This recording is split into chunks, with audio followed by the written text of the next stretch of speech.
Hello everybody and welcome back to the video on my YouTube channel. I'm Nicholas and we are back with the SSERAFIM. Earlier today we have checked out their debut music video Fearless, and now we are going to be checking out the same titled debut mini album, their first mini album, Fearless. And it overall consists of 5 tracks, including the title track, plus an intro that's called "The World Is My Oyster," a saying that I didn't know before, so I was very weirded out at first, but then realized what it stands for, and then I was like, okay. But it's more of like mentioned in intro. They do say something in about like 4 lines and whatnot. It's really more of a lengthy, nearly 2-minute long intro, so there's something really interesting to check out for me. Just never really care for that type of stuff. What I do care for are the 3 other songs, and that are now 3 full B-sides, being Blue Flame, The Great Mermaid, and Sour Grapes. And that, alongside with the World Is My Oyster intro title, really digging the aesthetic of this video titles. It's generally something that I also love so much about TXT. They also have very unique and just lovely vocabulary when it comes to their song titles. So this may be a hype thing overall, because it's now the case for them too. Something a bit more elegant in that sense, you know, than your usual song titles. So I'm interested to check that out. 2 more things beforehand. Number 1, the lyric videos we now have here may obviously be no 100% correct. I obviously myself won't be able to tell who's who straight away and everything. Like mentioned, I do know Sakura and Chewon from Ice One, but I've only checked the one Ice One song as far, so I can't tell them by voice apart, definitely. And maybe the lyric video people want that either, you know, like they're for completely new people that we've never heard before, so there will maybe be some mistakes, maybe there will be some errors. We just gotta work with what we have here right now. And the other thing that I gotta mention is that I've now listened to the title track a bit more, and again, it's like mentioned, not your typical explosive debut. They really wanted to go for, like mentioned, more the sassy, stylish route, and that works totally fine there. And I'm also very glad that they cut that WAP challenge type of thing they had on the ground going on there for the actual stage. I did tune in for the live performance stage from their showcase stage to see if they really included that or not, because if they would have been really yeah, not good, given that there are minors in this group. They did not, so that's pretty good. So yeah, let's dive into this. Already what to expect now, looking at how the title track was. Really had no powerful vocal showcase in it, so maybe the B-sides will have more in store in that direction. First of 3 B-sides on SSERAFIM's first mini album, Fearless, Blue Flame. Let's check it out. Let's see if they can ignite the mic.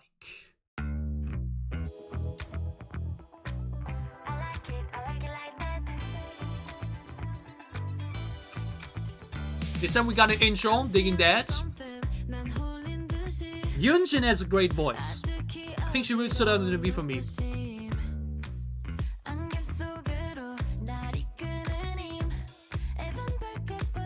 Also very groovy bass, similar to the title track.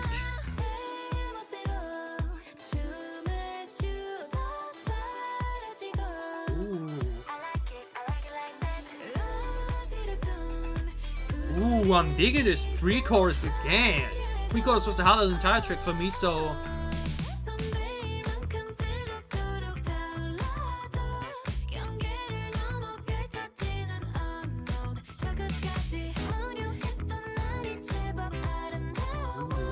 A very full, but rather chill instrumental yet again.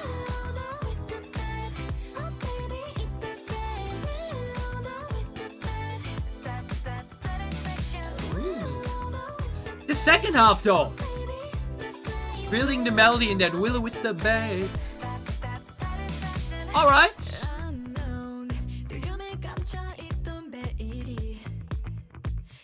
It kind of feels also very similar to the title track in its bass idea, but the tempo is just way faster this time around. There's a bit more melody in there.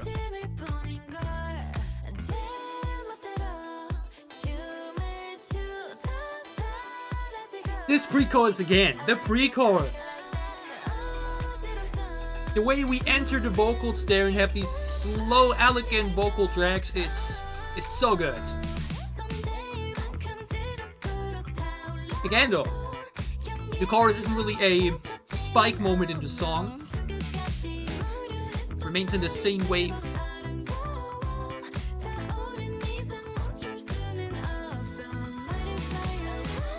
We'll keep the second section, okay?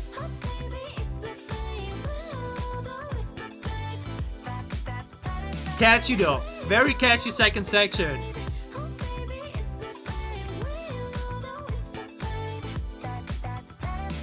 That's really catchy.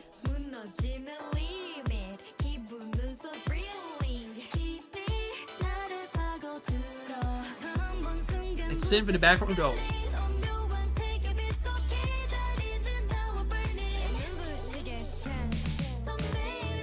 Alright.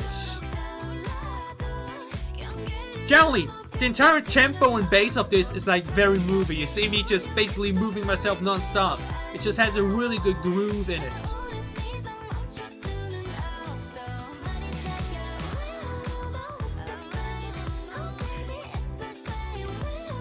We really do the chorus 3 times in full. You don't often have that, but it's done because the chorus is that catchy, so I see why. That is faction. We then ended with it straight away. Okay!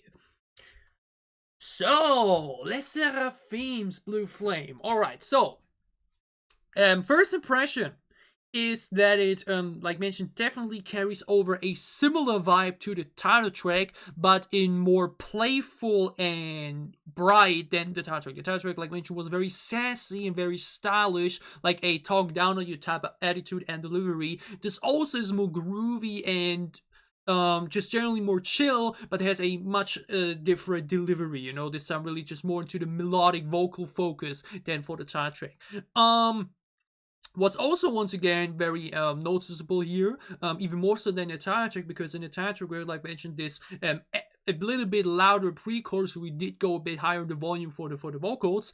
This time around again, we ride that wave, okay? It's one of these things, some songs, just like mentioned, have these big cut-off moments where you go like, oh my god, the verse, pre-chorus, and chorus, the 3 key parts of each song, including the bridge, of course, are like, so different from one another. You know, you have these highlight volume moments in the way either the beat or the volumes or the delivery or the flow or whatnot really goes crazy loud, fast and whatnot. We don't really have these spike moments in the song. If you look at the song in sort of like a graph, then you won't see it going up like that, but again, more like, you know, just this chill type of wave. And this obviously makes for a very straightforward listening experience, because like mentioned, there aren't those big highlight moments you can look forward to, but you have like this general theme and vibe going on that just makes you move yourself all the way through. You saw it all the way. I really felt the beat, I really felt the bass, which was like a very classic one, you know, with these lovely little synth background sound elements going on as well, some lovely little background vocals too,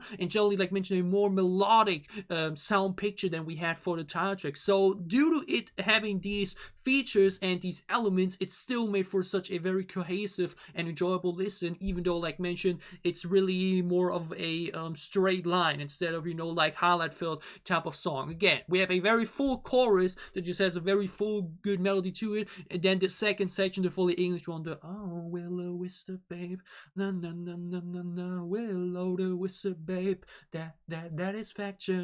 We hear it 6 times throughout the song, okay, and it immediately sticks with you. It's immediately such a catchy second chorus that it really works. The pre-chorus, though, once again, probably my highlight. The way we have these more brighter, softer vocals in there just sounds so good, okay? The way we enter the vocals there.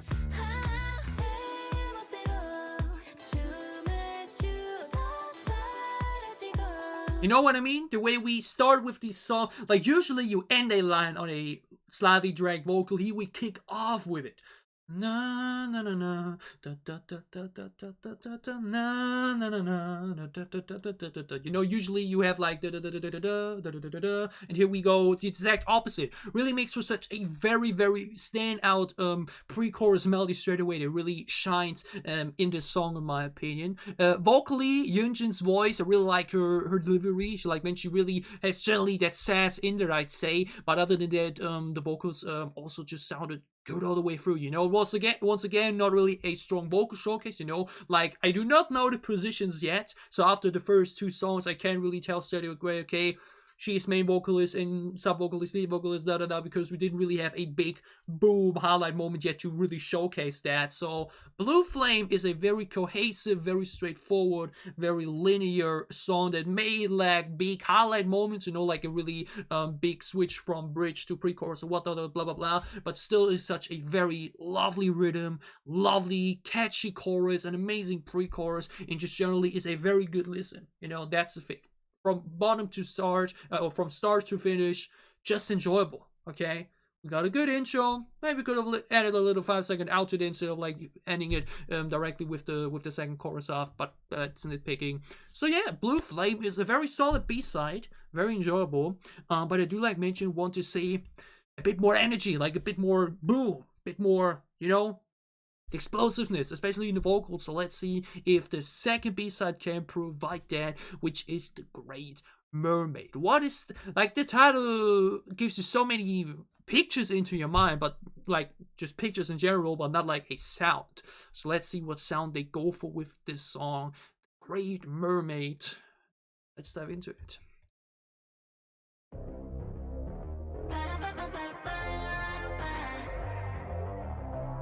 Ooh,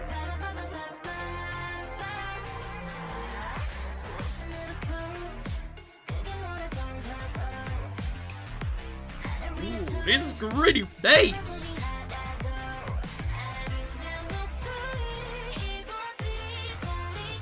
Well, I don't know if it's upload here or if it's generally, but the beat is a bit louder than the instrumental, than the voices. Might be the upload here.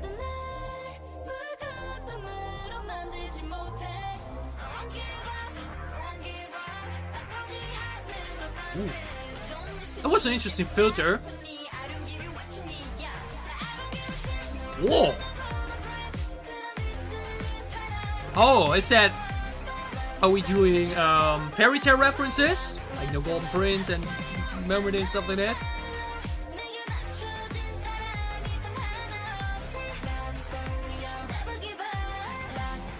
I'm surprised we had a curse word in there though.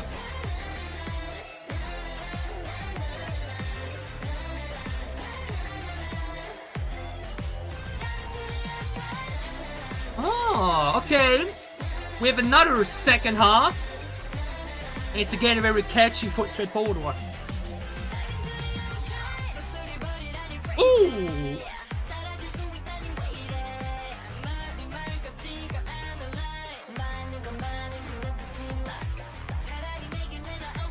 Yeah, this really just feels a bit more electrifying, you know?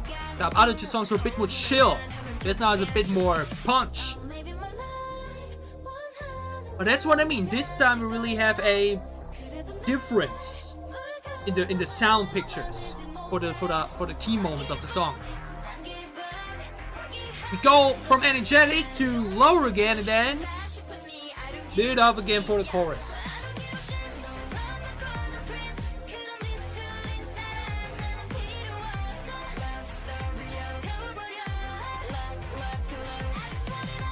Ooh. A very futuristic flavor in this instrumental. Again doing the full chorus, alright. Like, that's the thing. Usually when you do have two chorus sections, you often tend to only have it in twice in full and cut it off at one point. Maybe for the first part or the second part, you know. To maybe not make it as... Wait. No! Okay, I see why I did. Okay, so I didn't have the time again in mind. Didn't even feel like 3 minutes already, but, and this is one of my pet peeves in K-pop in general, I hate it when we end the song without a bridge, without a, you know, wait, how long is it on the, it's generally only 40 minutes long, damn. TXT's release next week is also just 30 minutes long or something like that. Holy moly, those are very short. Man,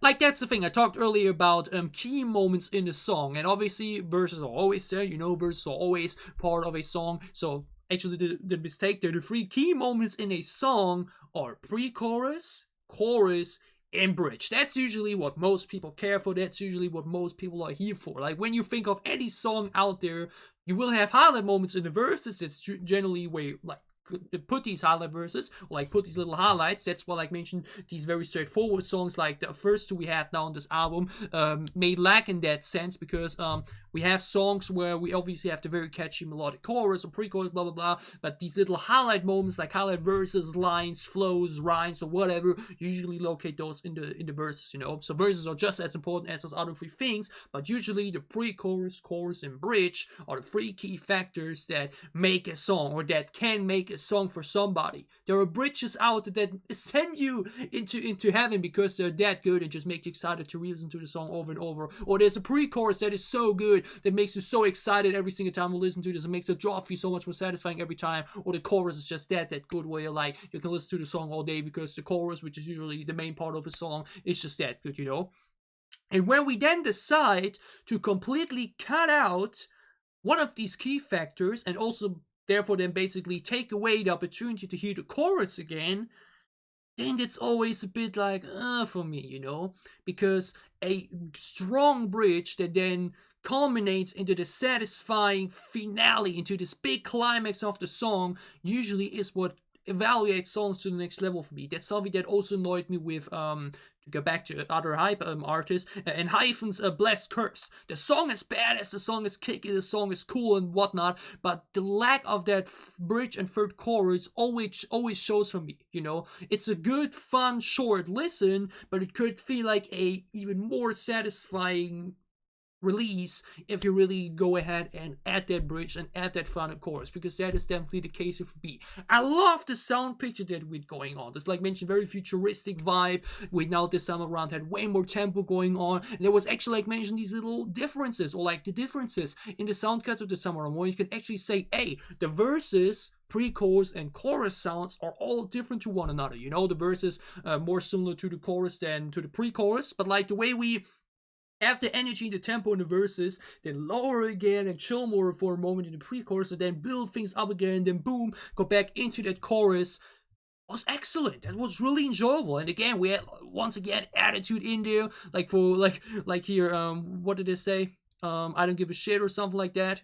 Won't give up, won't give up. Generally, the English lyrics are very well implemented. It's these type of shout lyrics where you like vibe with the flow and everything. Then boom, I just want it all, and then continue vibing. You know, like for the international listeners, the chorus is fantastic. The verses have good energy, like mentioned. After the first two songs were really more chill, lean back, wave like. This one really had punch. This really had some kick in there. This really had that electrifying energy. Then we just ended up to the second chorus, because I was literally saying as we were in that moment, hey, usually when you have a 2-section part chorus, you maybe do first the full chorus and then cut off the second half after the second one to immediately dive over into the bridge and then have that full thing again at the end. In other cases, like Ives 11 did, we first do only the first half, and then we do the 2 full choruses after one another. Usually prefer doing first full, then cut off, and then full again, you know? But obviously, when you decide to end the song after the second chorus, then you will do it obviously in full. So yeah, that's definitely a bummer for me, because I really enjoy the song for what it is. The chorus is punchy. The song has a very, very good energy. It is really straightforward. I really dig the pacing of it. I really dig the tempo. But it just ends way too soon. It did reach around 3 minutes, which is usually a good length, but I like the speed and this entire concept of the sound really set up a strong bridge there, where you can really go into a powerful high note and then into that chorus and whatnot. I can picture it so well in my mind right now, but we sadly didn't get it. And that's a bit unfortunate. That's like, why would we do that? That's similar to other good recent examples. Stray Kids also had one B-side on their album where they like end the song of the second chorus. So I'm like, no, do a good bridge and then put the chorus again. Like, you know, it would feel way fuller, way more satisfying. It's a word I really love to use in my reaction, satisfying, because I want songs to really, I want to be able to listen to them every time and feel like, oh my god, this is everything, you know. And when I now listen to this song every time, I will be like, man, why did they end it already? Why did we have to cut it short like that? Because, like mentioned, this sound picture really, really set the stage so well to go into a bam, into a really powerful, or like maybe even more lean back, you know, where we do the similar thing for like the pre-chorus, tone it down for a moment after the very energetic chorus, and then boom, rise it up with the high note into the energetic chorus, boom, and whatnot, you know. We sadly didn't get that, that's a bummer, but for what it is, it's still good, but basically a bit of throne potential in that sense from the production side. Definitely, it's just always for me. There are very, very rarely songs where I'm really satisfied with the end product when there's no bridge or third chorus. It's definitely one of my pet peeves where I'm like, man, bridges are so amazing. Bridges can be game-changing evaluators for a song, so not doing them, unfortunately. But we still have one last song to go through, and that is Sour Grapes. And again, a very intriguing title, very intriguing to see what style we will be going for. Now that we have listened to 3 songs already, the first one was very sassy and stylish, the second one was more lean back, chill and catchy, and the third one was very energetic and very spacey, basically. So let's see what the fourth and final song of Les Seraphim's debut EP has in store for us. Les Seraphim, Sour Grapes. Check it out.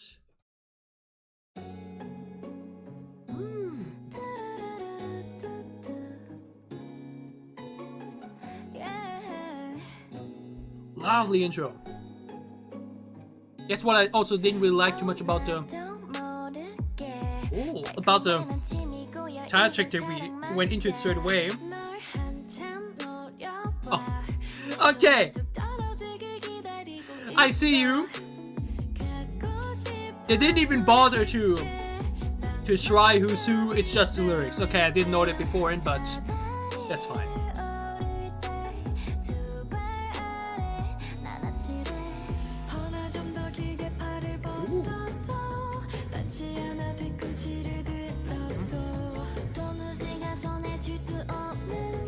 Oh, okay.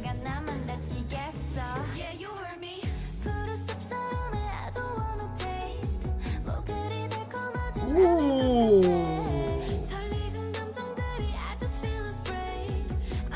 Lovely rhymes there. Another second section, alright. It's not usual that basically every song has a second section, or like every chorus in an album has a second section.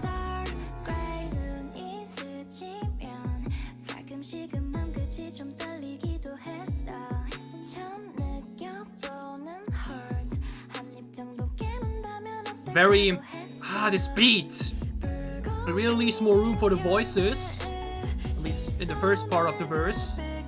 It's like a very classic medium pace bass set with these lovely, dreamy, extra bright elements.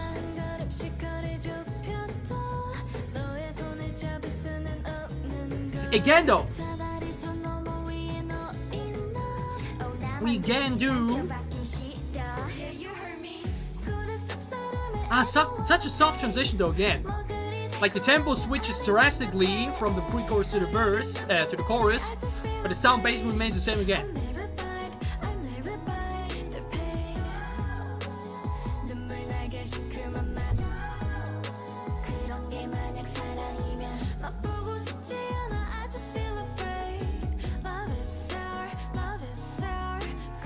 Ooh, this flows so nicely though.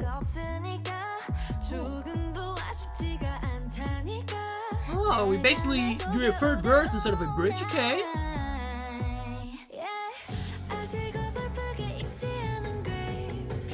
Oh, we do the pre-chorus again, or?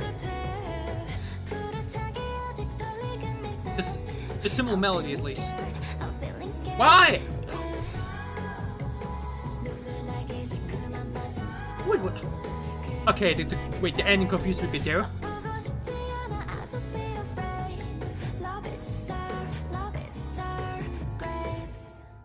Okay, so I'm really digging the lyrics and the vocabulary choices and everything, but I think you saw there at the end exactly again why having a very linear sound design can be a bit off-putting at first, because it was like, oh wait, is that a pre-chorus? No, we're doing the pre-chorus again in a different way. Wait, was it actually the chorus? Because we have such a similar sound picture throughout the entire song yet again, you know. So The Great Mermaid is the only song on the album basically where we really have spike moments throughout. Where it was like at the end, wait, what part was off that yet now again? You know, is that now the final chorus or whatnot? So you know, but I think on first listen though, just from the sound picture from the way this made me feel, I think this may be my favorite. Again, I really dig the vocabulary. I obviously can't tell. Like that's again very funny here how they didn't even bother to try to make this a line distribution type of lyric video, but only just put the lyrics there because they're like, just take the lyric. That's enough for now because it's fine. It's totally okay for me.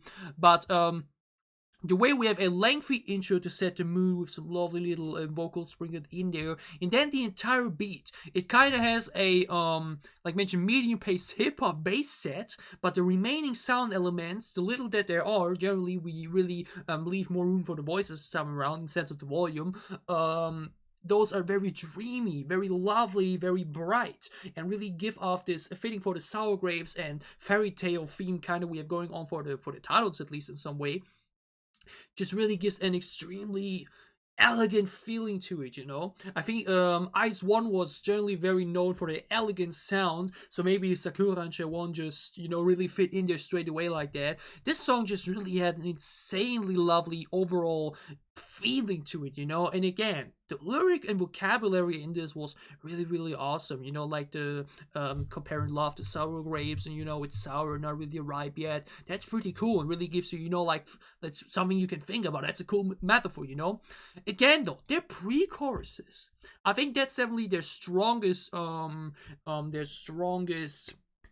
quality thus far. The pre-choruses are so well done. They really, really make the transition from verse and chorus, because that's what the pre-chorus is for, really, really good. Even though, like mentioned, we have a very soft transition this time around, like the only thing we change from pre-chorus to chorus is basically the tempo, because other than that the sound is like very similar. But like mentioned again, really is a hip-hop bass set. It's a hip-hop bass set, but it really is delivered that way, which makes it such a cool combination. But now,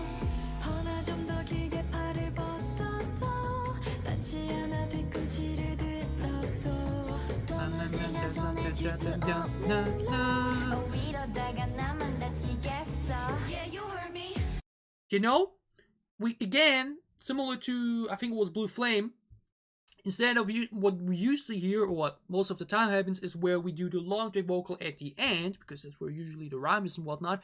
We do it again in the middle.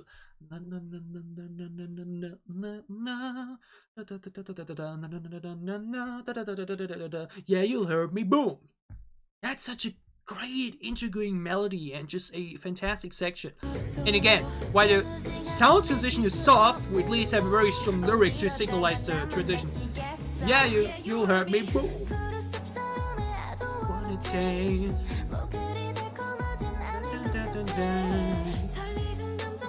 I just feel afraid. I never bite the pain. What a melody here, okay? Again, that's something what I love K-pop so much for. I'm generally just a big fan of Korean, but also Japanese and Chinese pronunciation, Just when I listen to Korean, it just sounds great, Like, that's one of those things. One of the examples why I barely listen to German music, even though I'm from Germany. I just really don't like how the language sounds and how, sentences and all that kind of stuff sound. Korean is such an interesting language in the way it's pronounced and all that kind of stuff, the way the sentences are done. So to then combine the great sounding Korean sections with the English section that, like, obviously also sound great to me, but like give you the opportunity to sing along easier and just to make the melody more engageable for you that way, is so well done here. It's also something I really loved about TXT a lot. I think that's something that hype producers are really, really good at, to make these choruses feel really, really accessible, like mostly full Korean and sound good, but also with these little English sections and rhymes in there, they really evaluate it. Because here we have this overcrossing rhyme from line 1 to 2 with the taste, the phrase, that just flows so nicely, okay? It's... Oh. I don't wanna taste.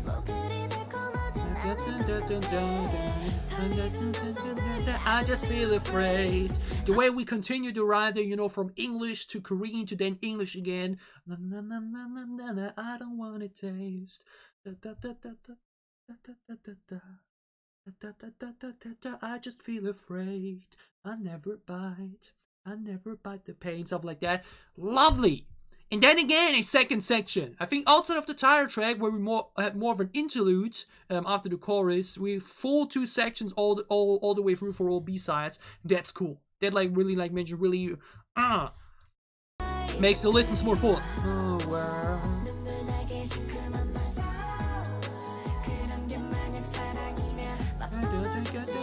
I just feel afraid. That's the thing.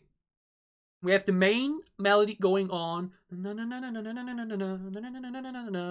do that, you know, do that for the first section of the 2 sections. For the second section, we first do an additional new rhythm that's also very good and very good to sing along. Sour, sour, and then boom, we go back into the previous melody and just continue the same rhyming in there, and then have that end rhyme coming out too with the title track, with the title that with the name of the title, and that just stays with you straight away. I just feel afraid. Love is sour grapes. What a chorus! This chorus is my favorite part of the album. This chorus, the chorus of Sour Grapes, is 100% my favorite section of the entire album. That is just so cool. And again, we have this hip-hop bass, basically, but more of a very elegant, somewhat stuttery delivery, you know? Like this, you know, it's not a very, like dragged or like a continuous vocal delivery here, but really more like, when you flow it in rap sense, you like do this type of delivery. We kind of do that here for the vocalizing, like it's still singing, but still like not as, you know, continuous as you would usually have it. And that in combination with this very cool bass set and these dreamy extra elements with the strings and whatnot.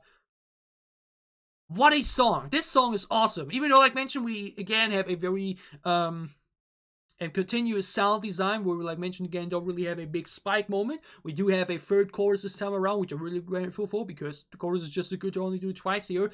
And the bridge, like mentioned, isn't really a bridge. It's really not a bridge, okay? It really isn't. The bridge really is more of a third verse, which works.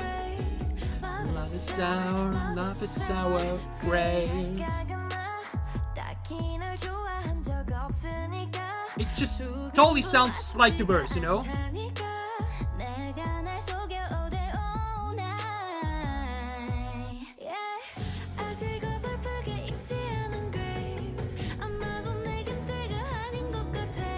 That's what we did. We didn't do the pre-chorus melody in a different version, but the first half of the chorus in with different lyrics and a different delivery, because obviously the original chorus delivery is more powerful, or like not really powerful at all, but more like just more tempo in there. So we take the same melody here, but like do it now even more chill with different lyrics, and then just put the second section in full again, or like in normal again.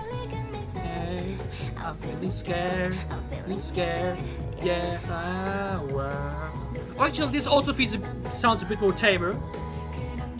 Like you just like rumbling type of sound. Now in the background, actually, so the third chorus stands out in that way at least, which is kind of weird though again, because usually we would have the loudest section at the end for the like in the third chorus, and then like do the chill part. But that's like, you know, not really that mattering. Okay. Sour Grapes did it for me. Sour Grapes is definitely a standout song, not just on the album, but probably from recent B-sides I'll listen to. Sour Grapes is wonderful.